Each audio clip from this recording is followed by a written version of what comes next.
previous videos, we had some examples of the calculations questions. It was mentioned that marks should be allocated for the correct answers as well as the calculation steps. The places where the marks should be allocated needs to be made clear in order to ensure the consistency of marking among different students. In these videos, we're going to discuss a bit about questions with graph and figures. Sometimes, students are required to sketch or to produce graphs in order to solve the final exam questions. Normally, the instruction should be made clear, asking the students to sketch, illustrate, or produce graphical explanations on certain principles and concepts. The informations are presented in the mode of graphic. This is especially useful when the relevant information is too lengthy to be presented through text. Now let us look at some examples of the questions related to the figures or graph. Taking this as an example, the question is asking the students to compare the contractual relationship between the traditional methods and the design and build method. The structures are quite similar, except for some areas. Imagine if you need the students to explain the contractual relationship between the two types of methods. Most likely it's going to be quite lengthy. It is easier if the relationships are presented in the mode of the figures. This establishes the first principles when you are asking for figures in final exam questions. You want to test the understanding of the students. Not only you need to produce your exam questions to be easily understood by the students, you can also request the students to present information in the most effective way, such as producing some sketches. Now the next question it will be, how do you award the marks? This can be quite arguable. Different persons may have different ways to deal with it.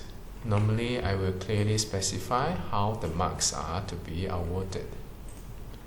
Taking this as an example, if the students get the contractual relationship of all parties correct, 1 mark should be identified. If the contracting parties has been correctly specified, another 1 mark should be identified. If relevant levels and descriptions are being given, 1 more marks is being given. Same goes to the other types of methods. Sometimes the sketches require explanation.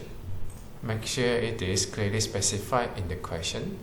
Explanation should also be incorporated in the answers. In that case, marks shall also be given to the correct answers.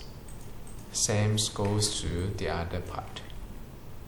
Next question is about how do you give the marks. This will be very much dependent on the judgment of the lecturers. If you prefer to have half a mark, half a mark, half a mark, it is okay. Or if you want it to be 1 mark, 1 mark, 1 mark, depending on your judgment. Normally, I would not go for 2 marks, 2 marks, 2 marks. If I would like to assign more marks here, let's say my intention is to provide 2 marks here. Normally, I will break down it to 1 marks interval. Let's say I assign 1 marks for the relationship here, another 1 marks for the relationship here. This needs to be clearly specified. Of course, there are limitations when you present the marking scheme in this manner. You will have to make sure the description here is clearly understood by the persons who do the marking. If the marker is yourself, that shouldn't be a problem. Nevertheless, you will still need to make sure the descriptions is comprehensive enough. You never know by the time when you want to use this marking scheme whether you can fully recall how you intend the marks to be given. As a normal practice, final exam papers are normally produced during the first half of the semester. This is because of the long moderation process, vetting the final exam papers to check the quality, vet for the errors, and so on and so forth. Some lecturers even produce their final exam papers before the semester starts. By the time you are using the marking scheme to mark the students' papers, that will be at the end of the semester. Therefore, it is necessary for you to make the description here easily understood, as you may forget how you intend to produce marks for the students. This is another example how you give marks for the figures. Let's say now the students are required to produce the section of the slab showing the reinforcement bar in the slabs. Marks can be given by the components. There will be reinforcement bar at the supports,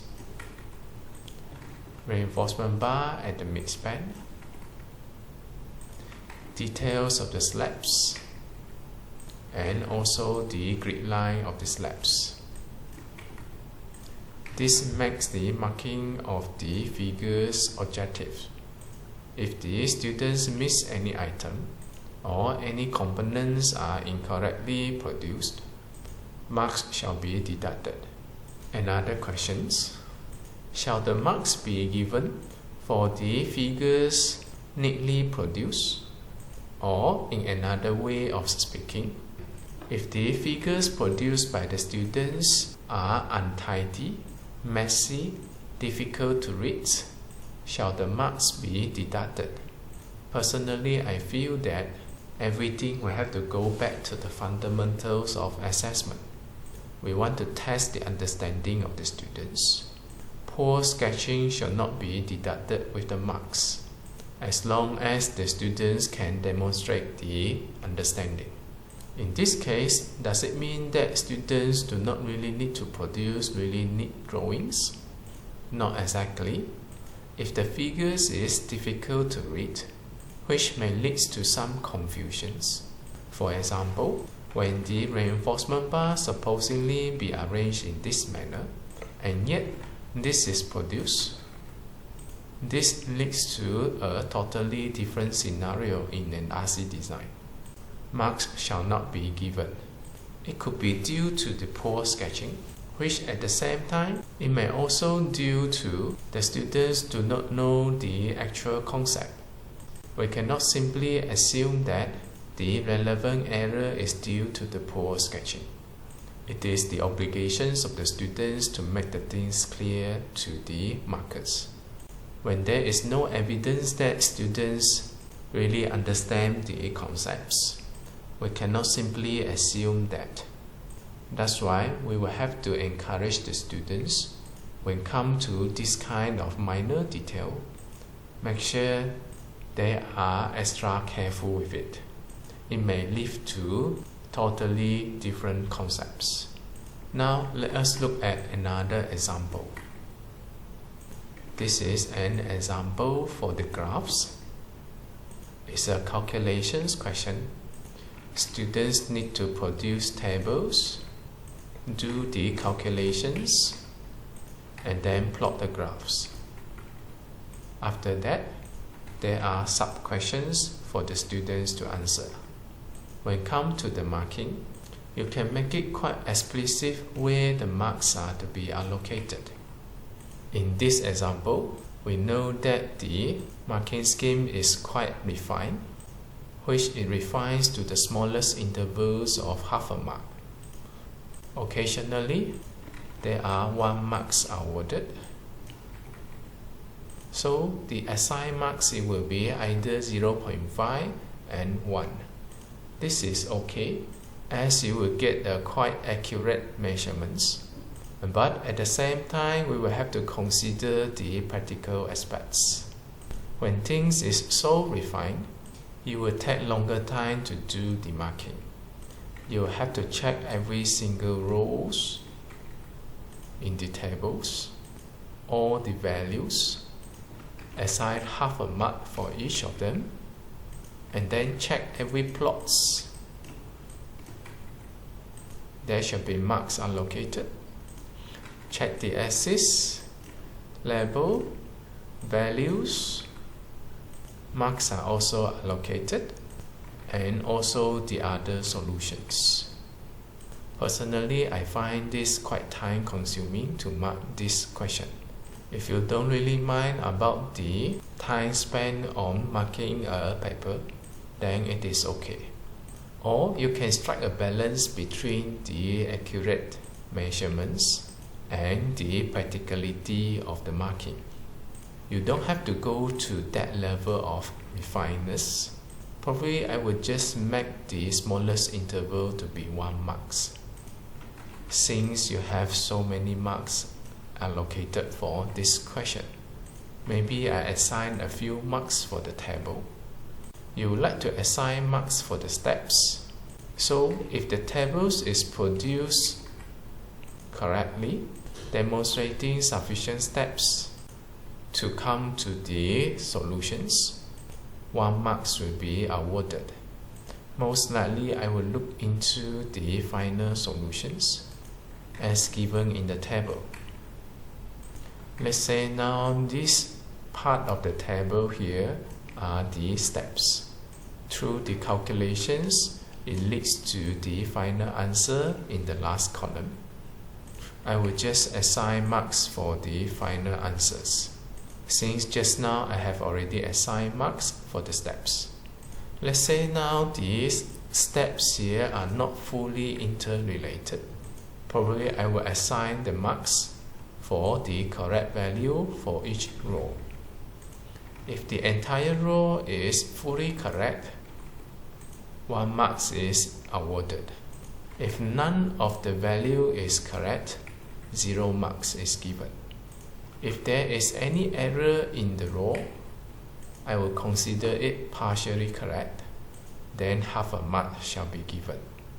This simplifies the process of giving marks and also the process of counting the marks after you've done the marking. How about for the graph? Probably there will be marks for the axis, x and y axis. You would like to check the plot as well, or the trend.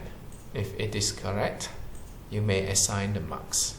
In this case, the awards of the marks is not that refined, but you will have to identify the critical areas where the marks should be awarded.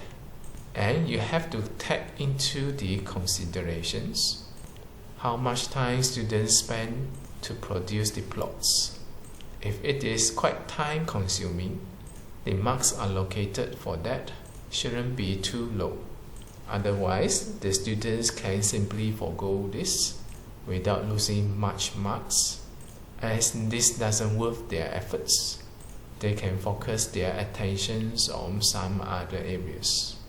We will have to be fair to the students. Strike a balance between the accuracy, practicalities of the assessment. The ultimate goal here is to observe their understanding as acquired from the course. Students should not be penalized for something other than this.